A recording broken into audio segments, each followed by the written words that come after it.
Hello and welcome back to the channel. My name is Eddie Jennings from EJSLLC.com. This video is another in my practice session series for the Red Hat Certified Specialist in Identity Management exam Ex362. Before I dive in, I want to thank returning subscribers for watching another video, as well as invite anyone who's watching, if you haven't subscribed, to click the subscribe button. Also, a reminder that these are my practice sessions for the exam.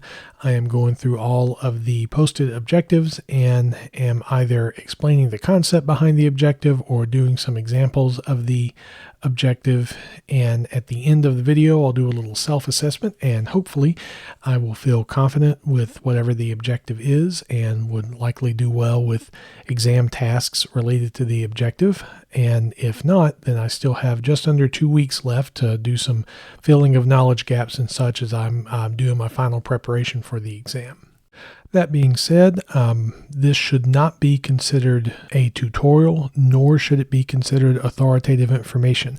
I do try to have the information accurate because hopefully at this point in my preparation I have not learned something incorrect, but know that I'm learning right along beside you. I put these out on the internet in hopes of those that might be also preparing for this exam might get some ideas of things they can do to help facilitate their preparation. But again, these should not be considered tutorials, training materials, or any kind of authoritative information.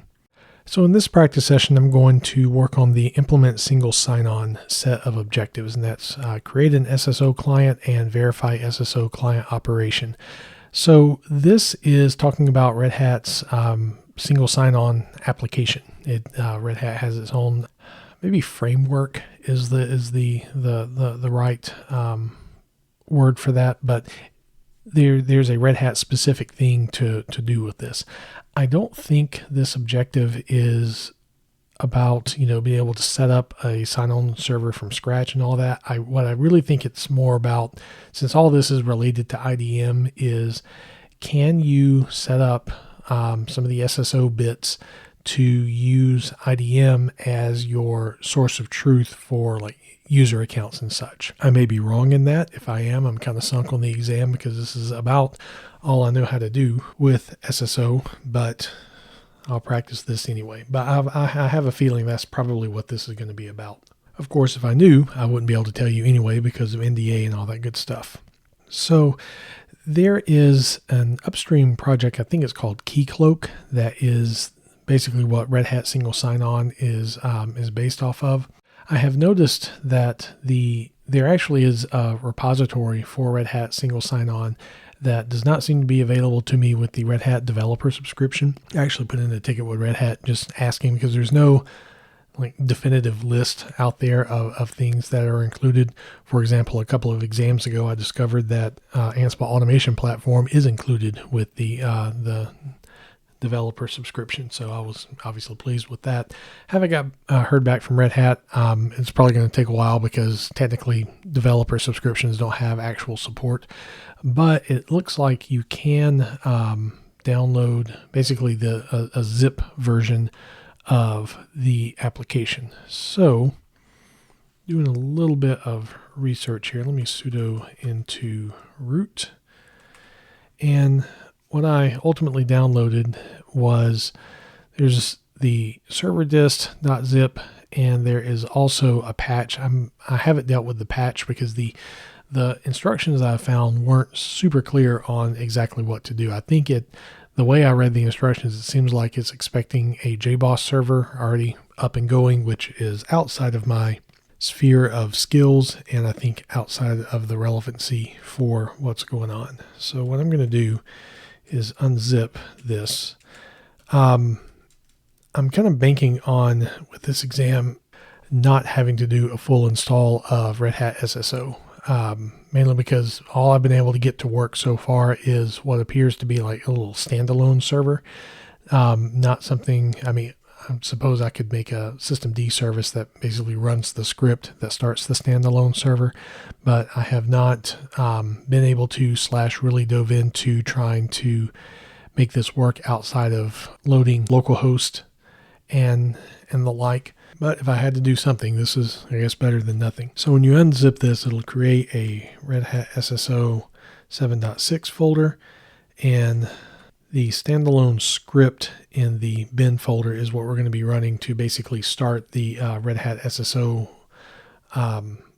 web server and all of the other bits that go with it. You do need to open some firewall ports, even though it's for local, or I haven't tested this without opening it, but I would probably do this anyway, because let's say that we actually did have to install this on the exam, then at the very least I would get points for having the firewall ports open, right?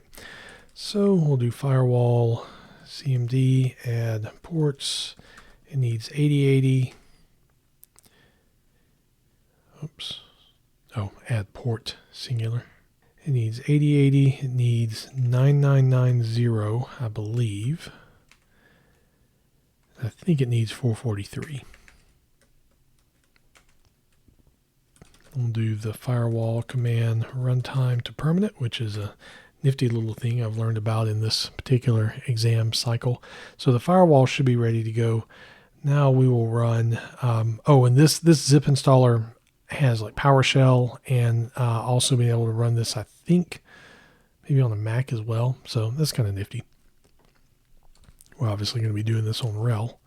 This also is a RHEL 8 VM. The reason why I'm doing RHEL 8, if we have access to the repos, this is probably going to be on a RHEL 8 machine. I don't think the RH-SSO repos are even available in RHEL 9. But if we did the RPM install with repos, I think what we have to do is, actually, I'm probably going to need to do this as well. Java has to be available, so let's see what I can get from OpenJDK. So you would need to install that, and you would need to enable the RH-SSO repo. I think I remember reading this needs either 11 or 17. I'll just put 11 on it. This isn't going to be for a production environment, and again, I doubt you're going to have to do a full install of this. And another reason why I doubt that, one is, well, say another reason, then I go back to the original one. Aside from this exam seeming to be just around making stuff work with IDM, the other exams I've dealt with that have had an install component, such as one of the Ansible automation platform exams, it explicitly says install and do. And also for IDM, it explicitly says install and configure. But I digress. GNOME is flipping out on me. All right, so we'll DNF install. I'll just go and -y this. Java 11, OpenJDK. 17 and 21 will probably work. I think I remember reading somewhere that this needs at minimum 11. Maybe if I have spare time, I'll try this again with 17 and 21 and see what happens. All right, so that's done. We've done the firewall. So now we're going to do bin standalone.sh.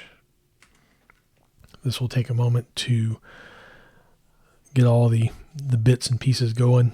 Probably scrolling by pretty fast, but you probably saw it listening on port 8080 and port 443. And then at the end, it'll have its little management interface, which I think is related to JBoss stuff. And understand, when I'm mentioning JBoss, I have no knowledge of that application and what you do with it. So don't take, make the warning in these videos, don't take this as authoritative information, especially don't take what I say about JBoss as authoritative information. All right, so this is installed. Let's go to HTTP localhost 8080, and I'm going to increase the zoom on this a bit.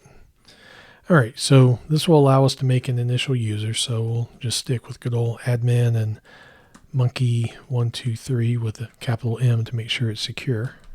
And then after you create that admin account, you can log in. That's probably the fact that I'm using localhost didn't have all the graphics. So admin monkey123. Okay, so what I am basically going to do is create a realm within Red Hat Single Sign-On. I'm going to configure this to be able to read the directory and see if it can gather users. There's a lot more that I'm sure you can do with Red Hat single sign-on. It is outside of my sphere of knowledge. And again, with the objectives, I really think this is all that we're looking to do. But if the entire exam is based on Red Hat single sign-on, then I will be kind of sunk. But anyway, let's make a realm. We'll call it test realm 1. That will be enabled. Apparently you can I think you can create a JSON file with all these settings and import it if you want, but this will be one of these things that I'm definitely going to be using the GUI if I can. We'll keep the display name the same. I'm not going to set a special front-end URL. User managed access, we're going to keep that off, and we're going to keep the defaults for endpoints. All right, so yay, we've saved changes to the realm. All of these other little things, the client registration, you know, we may actually see something with this in a few, but various policies and such. If I have time, I might try to dive into these and learn a bit more about it. But I look at the fact that, you know, I have just under 2 weeks and there's a lot more objectives. So I'm going to stick with what I would need to be able to have IDM users be, or let's say that I have some application that's going to use Red Hat single sign-on for authentication. I want to get this to where I can use IDM users to do that. So to do this, we're going to configure an identity provider, and where's this one I want? This is one of the things I get confused on. I think what I want is user federation. Yes. Keycloak and use. Okay. Yeah, this is what. I see. So again, this is one of these things that's kind of on my bucket list of stuff I really need this to close a skill gap on, and that is learning the bits and pieces of SSO. I understand the concepts of, you know, you basically have an identity provider and this thing is handing out tokens to the various applications that use this for authentication. And so therefore you use the one identity to be able to authenticate to a bunch of different applications. I get all that, but what I don't know are like the underlying protocols and technologies that's going on with it. And that's something that I need to fix, but that will be for another day. What I do want is user federation, and kind of the key here, Keycloak, that's the name of that upstream project, can federate external user databases, and they just happen to support LDAP and Active Directory. So we are going to use LDAP for this, and console display name, and we'll keep that at default. I guess we will keep that on. I know that there is an option that you will tell it to sync for edit mode. We're going to have this be read only. I would imagine, because I know in the Intra ID space with Microsoft and what used to be Azure Active Directory, you can do write back to where, you know, you alter the user in the SSO bit, and that information can be written back to the on-prem directory. But for this, we're just going to make it read. Sync registrations. No, that's not what we're wanting to do, because we want that just the LDAP to be the single source of truth here. Red Hat Directory Server. Now, one nice thing about Red Hat Direct, when you choose that, it will choose some sane defaults for you. Remember, UID is basically the username of your user attributes. RDN, that is something that I do need to read a bit about. It's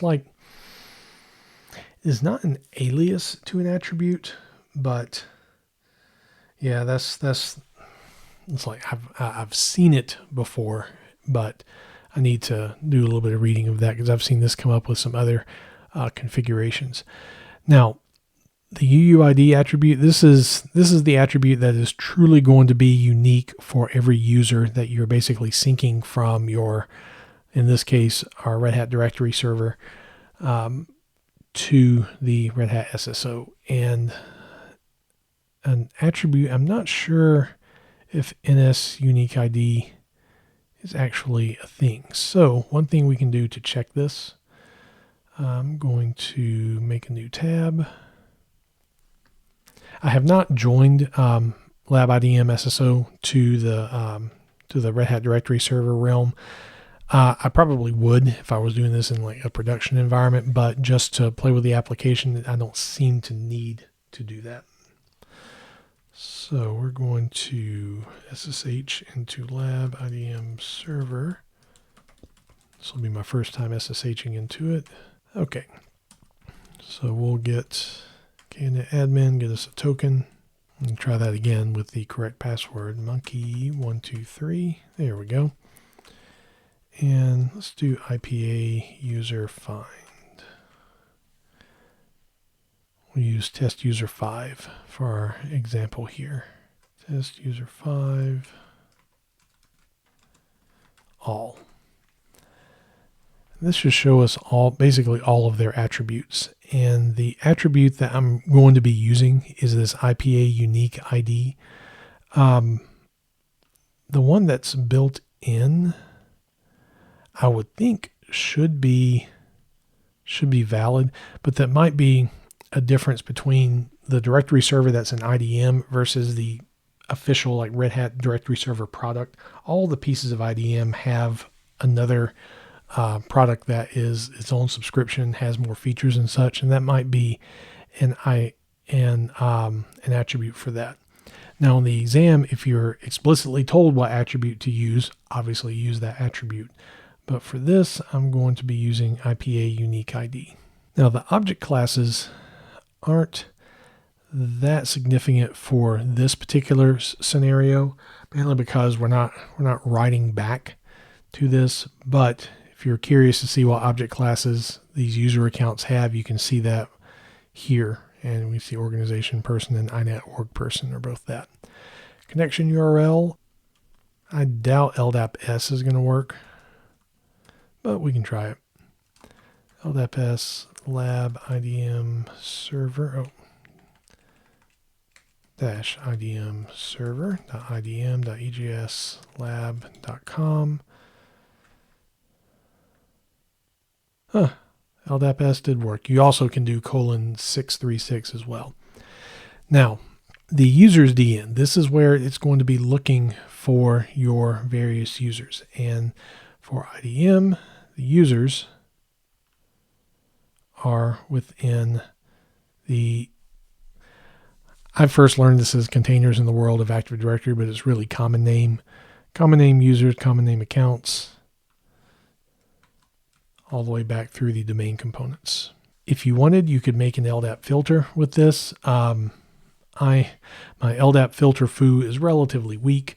I can write them, but it is a slow process for me, and usually I need to use a reference. This is something that I am going to do a little bit of practicing on in these last couple of weeks to try to get it a little bit more under my fingers as far as some common LDAP queries that you might want to do. But in a production environment, all right, so this is your distinguished name for all your users, and if you only want a subset of that, that's where the LDAP filter comes in. For this, we're only doing one level because all of our users are in this. We don't have any other containers with that, and that's a thing. I don't think OUs are a thing. If you were doing this for Active Directory and you have a whole tree of OUs with different users, you would be changing your search scope to subtree. But for this, we're just going to be doing the one level. Bind type is going to be simple. The bind DN, this is going to be, in another session, I'll make what's called just a bind account, which basically has no rights. All it can do is just read, which will be appropriate for this. If we had the write back stuff, then we would need to have use a privileged user for this. But in this case, I'm going to use the admin user. Now, I happen to know the admin user is UID equals admin, cn users, on and on and on. But what I will probably do on the exam for this is IPA user show admin. Oops, I need to do all. I could probably just have it, just curious if I can pick an attribute. I guess not. Thought that I could. but that doesn't take too long to run. Unless I happen to be in an environment where I do not have a terminal window and I'm literally at the console and you can't copy paste, which I highly doubt because I will probably be filling this out via the GUI. We will copy paste and then good old monkey 1, 2, 3. No, looks right. See server.log for details. All right, let's do a little bit of troubleshooting. Here's some blood. So this will probably have some information for us. I see. Yep. You're seeing all this here, and it's complaining about SSL handshake, and that makes sense. I suppose I could probably get the cert and get it trusted, which may be the appropriate way of doing this. We might try that if I have time, but we'll change this back to LDAP. Test authentication. That's successful. So the reason it was failing was because of SSL. All right, advanced settings. Obviously, we're not going to do any type of start TLS. I don't think this is going to be something that will be significant. And I have a feeling if there are things like this that it wants to have set, the objective is going to make that clear. Now, this gets into way beyond my knowledge of minimal knowledge of SSO. For Kerberos integration, I'm not 100% sure what this is going to be about. Allow Kerberos authentication, which I might poke around with some of that just to see what happens here. Sync settings. I guess you can set this to periodically sync. Might be something to try. And then the cache policy, that's going to be, I'm sure, beyond the scope of what we do. And after you save it, you have a chance to synchronize all users. So let's do that and see what happens. All right, we had 6 users imported.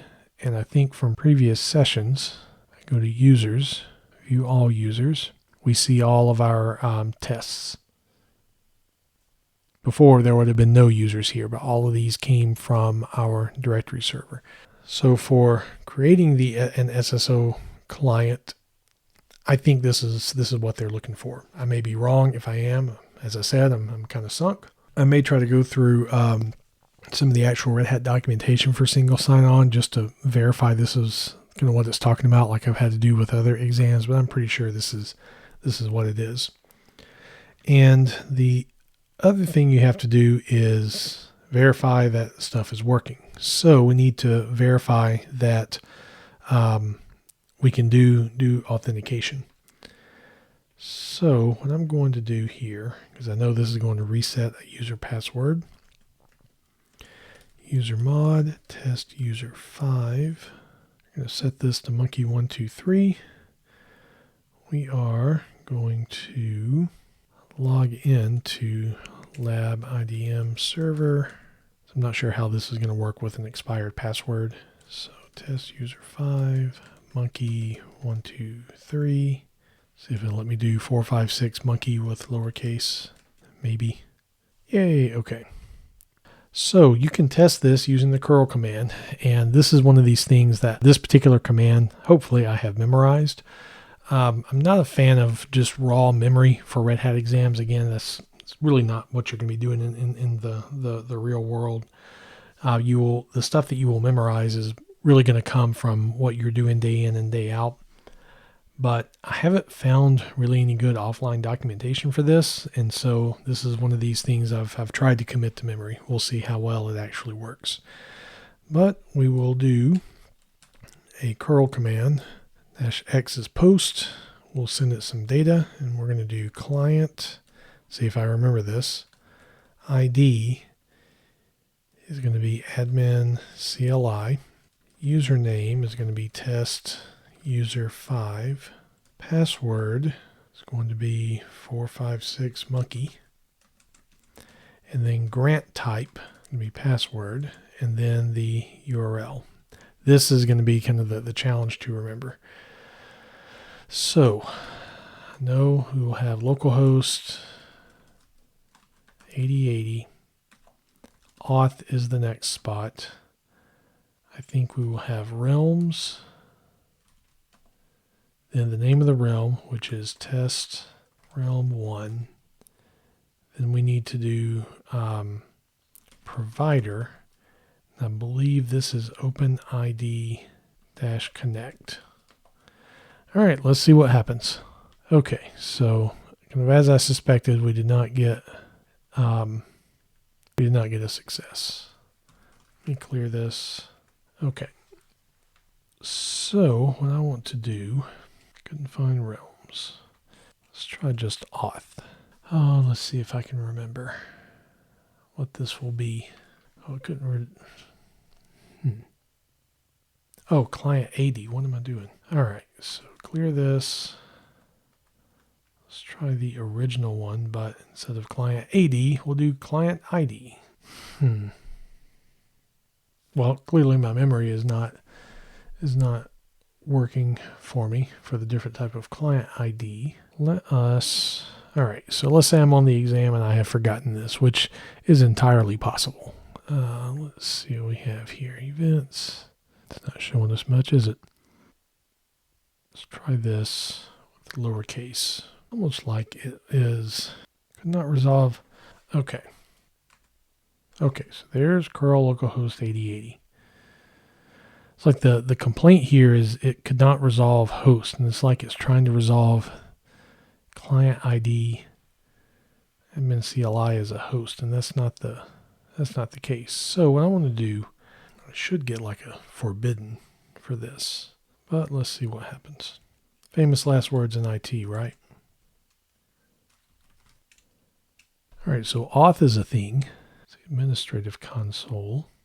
We will probably have this offline documentation. I might need to scour that to see if I can figure this out. I'm going to poke around with this for just a couple of more minutes and then admit defeat. No URL specified. It could have fooled me, but I might not be using curl correctly. Let's try this without that. I thought X was post. Okay, that is different. Should I have to say post with that? Let's go all the way back up to here. Okay, now we're getting something a little different. I couldn't get the full, different error this time, which I'll take it. It's probably because this doesn't do an end of line is why I'm getting into the weird. Okay, that was different. Okay. Look at one other thing that I'm going to admit defeat. OpenID point connection. What I would like to see is maybe it can show me what the URL is going to be for this. Test realm 1.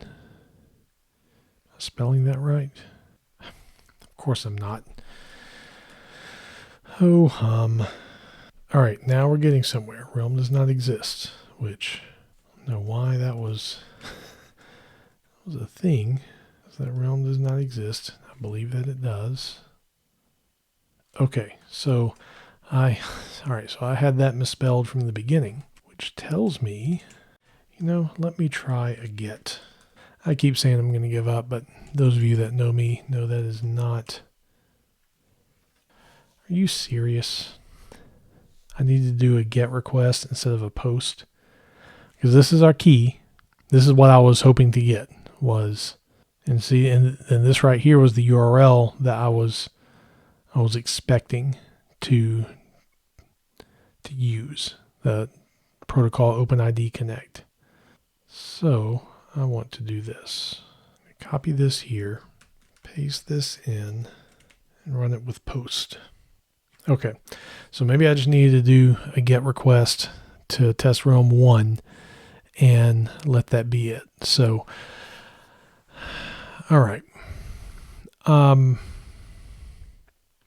to assess this? Now I'm curious. Realm settings, client registration. Yeah, that's not going to really show me anything. I am curious to see test user 5. Add any sessions. Okay.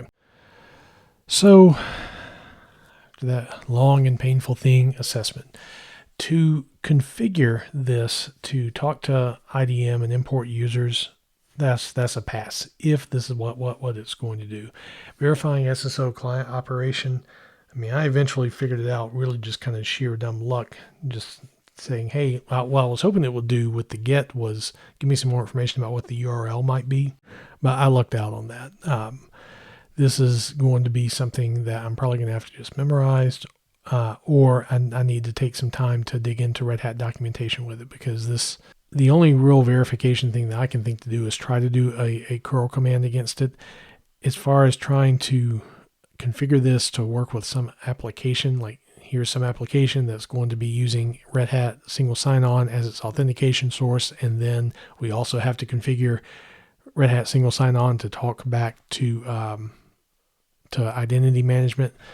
That is not something I'm able to do. So this might be one of these during the last week, try to do a little dive on, but I'm not going to sweat it too terribly much other than dig into a curl command to just do an initial verification of authentication. So I'm going to say half pseudo pass and half absolute fail. But this is why we do these, the practice sessions. And I encourage you to do the same kind of thing. A few weeks out, run through all the objectives. You'll find very quickly where your holes are and use that time to fill in some of those knowledge gaps. Review all your stuff, but focus your time on where the gaps are. So hopefully you found this useful. Maybe it was cringingly entertaining watching me try to figure my way through verifying that SSO stuff worked. If you did enjoy it or find it useful, make sure you do click like. I want to thank returning subscribers for watching another video, and invite anyone who's watching, if you haven't subscribed, to click the subscribe button and ring the bell when you do, so you can be notified of when new content is available. Thanks for taking the time to watch, and I will see you the next time.